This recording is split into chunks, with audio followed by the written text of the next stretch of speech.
पहले मोहम्मद हसन रूमी जी, चर्चा की शुरुआत आपसे करेंगे। रूमी साहब, देखिए यहाँ पर बार बार ये कहा जाता है कि जब सत्र चलता है तो उसमें सवाल जवाब होने चाहिए, चर्चाएं होनी चाहिए, ये हंगामा क्यों?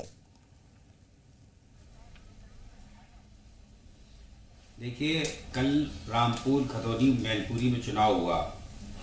रामपुर के पूरे प्रदेश में जिस तरीके से रामपुर के अंदर पुलिस की बर्बरता को देखा गया, पुलिस ने लाठी डंडों के बल पर खुद वोट डाला और वोटरों को घर से नहीं निकलने दिया। एक बूढ़े आदमी का हाथ तोड़ दिया, हाथ तोड़कर उसकी पर्ची ले ली। सीओ जो है वो वोटर लिस्ट चेक कर रहा है, सीओ वोटर आईडी चेक कर रहा है, जिसको कोई अधिकार नहीं। तो जिस तरीके से लोकतंत्र के गले को घोटने का काम किया है भारतीय जनता पार्टी के सरकार के इशारे पर, तो निश्चित रूप में हम अपनी बात सदन में रखेंगे, पीठ पे रखेंगे। और जब हमारी बात को नहीं सुना जाएगा तो जो भी लोकतांत्रिक तरीका है सदन के अंदर हम उसको करेंगे। आज 2-3 मुद्दे और थे जिसमें सरकार जो है बैकफुट पे आ गई।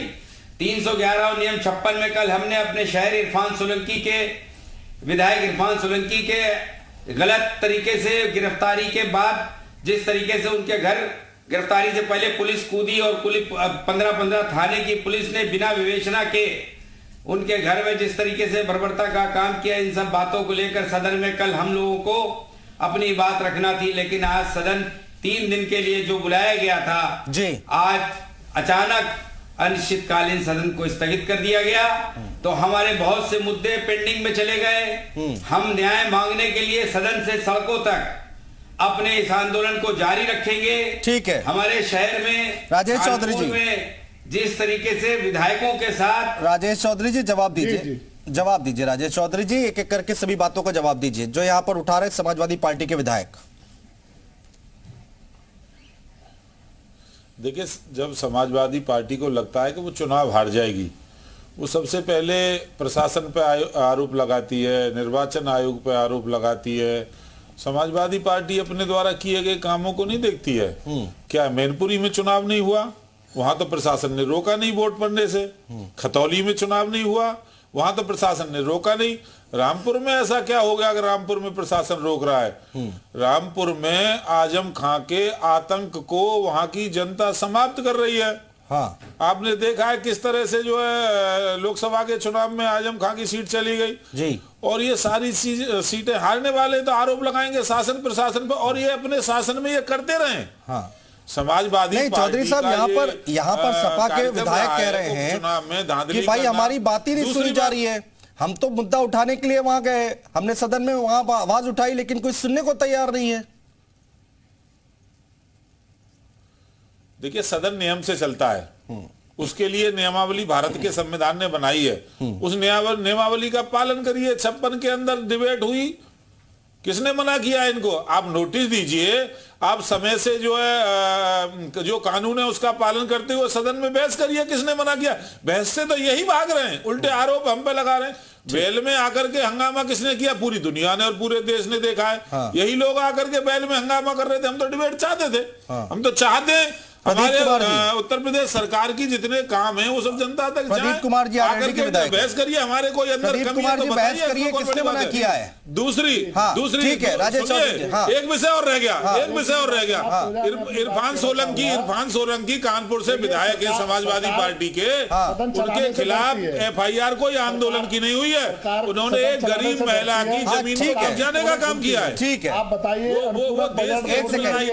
एक सेकंड, प्रदीप कुमार जी बोल रहे हैं, प्रदीप कुमार जी बोल रहे हैं। ठीक है राजेश चौधरी जी, प्रदीप कुमार जी बोल रहे हैं। पहला राउंड राजेश जी सुनिए, राजेश जी सुनिए, बोलिए। राजेश जी सुनिए। देखिए, सरकार सदन चलाने से डरती है। आप बताइए, अनुपूरक बजट के लिए 2 दिन का समय रखा, 3 दिन का पहले तो 3 दिन का एजेंडा दिया, और उसमें भी कल आदरणीय मुलायम सिंह जी के निधन के कारण स्थगित कर दी गई, और आज 1 दिन में ही पूरा सदन समाप्त कर दिया। सरकार फेस कहाँ करना चाहती है?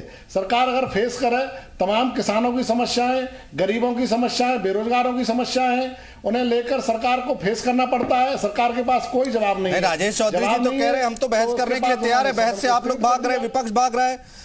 वेल में कौन आया, हंगामा किसने किया, नारेबाजी किसने की? वो कह रहे हैं हर किसी ने देखा।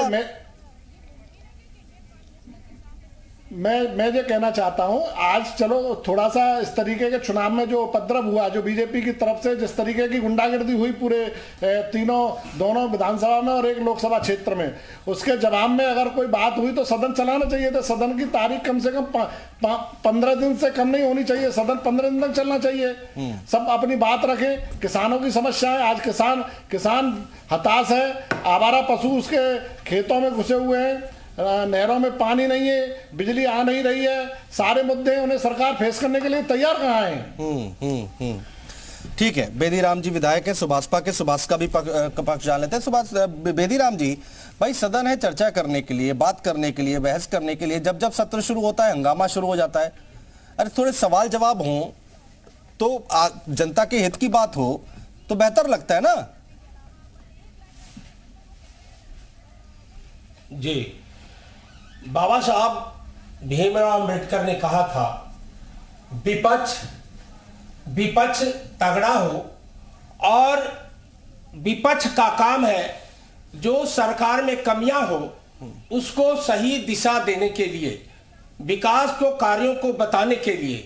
आज हमारे जो सुहेल देव भारतीय समाज पार्टी के राष्ट्रीय अध्यक्ष माननीय ओम प्रकाश राजभर जी जब फ्री शिक्षा पर, फ्री बिजली पर और न्याय समिति की रिपोर्ट पर बात करने लगे तो उस पर विपक्ष जो समाजवादी पार्टी के विधायक थे वो हल्ला करने लगे उस पर, जबकि वो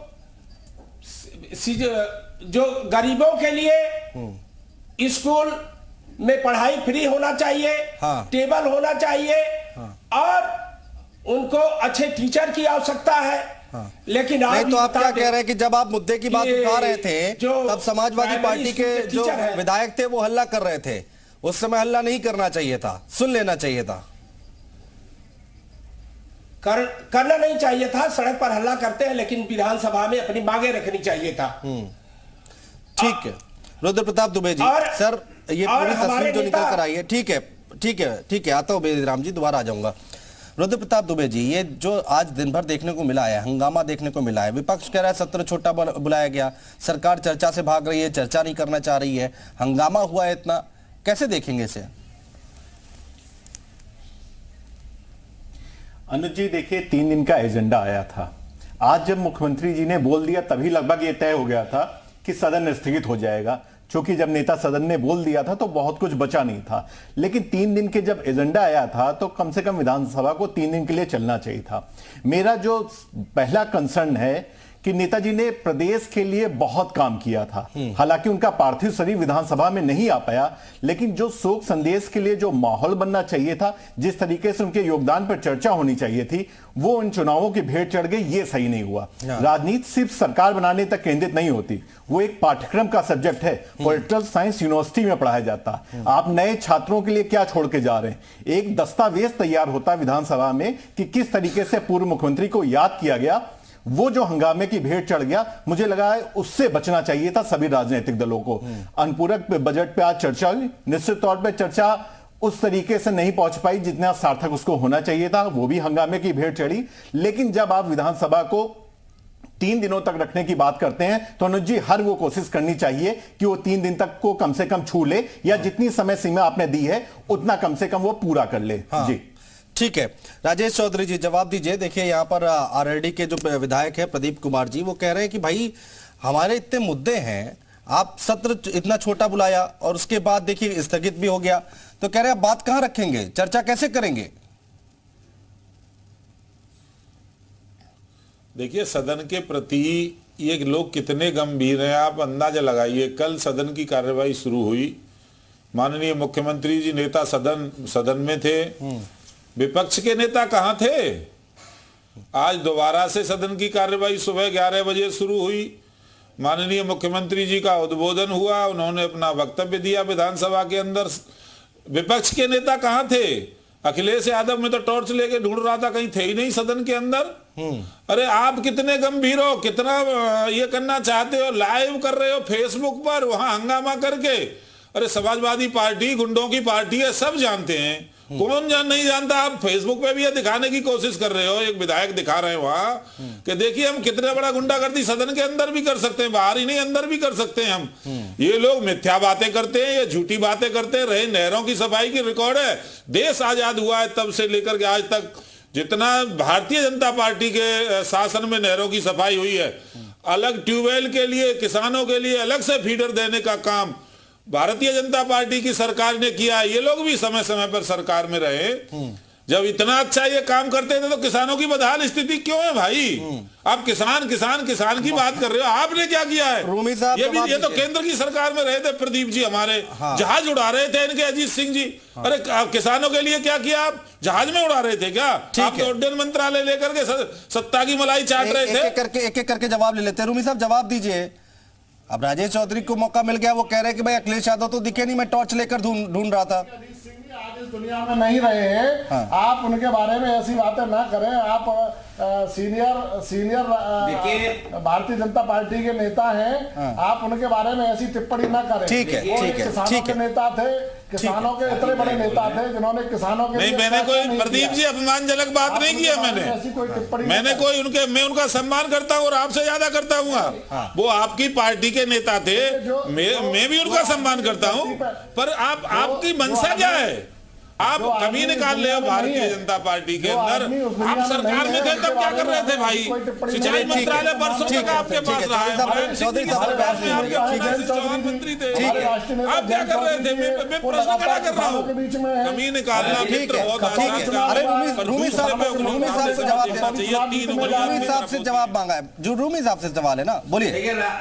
देखिए हमारे जी मैं बोल रहा हूँ। साथी विधायक ने हमारे जो आरोप लगाए हैं कि सदन के अंदर बहस से भागते हैं, तो मैं सत्ताधारी दल के नेता साथी विधायक चौधरी साहब से मैं ये पूछना चाहता हूं कि सरकार में आप लोग को ऐसी कौन सी जरूरत पड़ गई कि नियम 56 में भी आपका अतिक्रमण, नियम 51 में भी आपका अतिक्रमण, ये विपक्ष के लोगों के लिए नियम बने जिनकी बात सरकार नहीं सुनती, तो विपक्ष के लोग अपने निहित अधिकारों में उन नियमावली के अनुसार विपक्ष में अपनी बात रखते हैं। तो हम तो ये देखते हैं सत्तारूढ़ दल के विधायकों के नियम 51 में ज्यादातर सवाल आ जाते हैं। तो इस तरीके से सरकार में भी आप बैठकर हमारे अधिकारों का अतिक्रमण करते हैं। मात्र 6.5 घंटे सदन चला, 3 दिन के सदन को मात्र 6.5 घंटे किया गया। पहला दिन पूर्व मुख्यमंत्री हमारे आदरणीय सद्दे नेता नहीं, रूमी साहब, मुलायम सिंह यादव, राजेश चौधरी जी कह रहे हैं कि अखिलेश यादव कहाँ थे भाई? चलिए पहले दिन नहीं आ पाए, दूसरे दिन तो आ जाते कम से कम। कह रहे आप गंभीरता से लेते ही नहीं है। मैं उन्हीं की बात हाँ मैं उन्हीं की बात कर रहा हूं। अपने साथी विधायक राजेश चौधरी जी को मैं ये अखिलेश जी क्यों नहीं आए? जरा जवाब दे दो। उत्तर प्रदेश की जनता ये जानना चाह रही है कि माने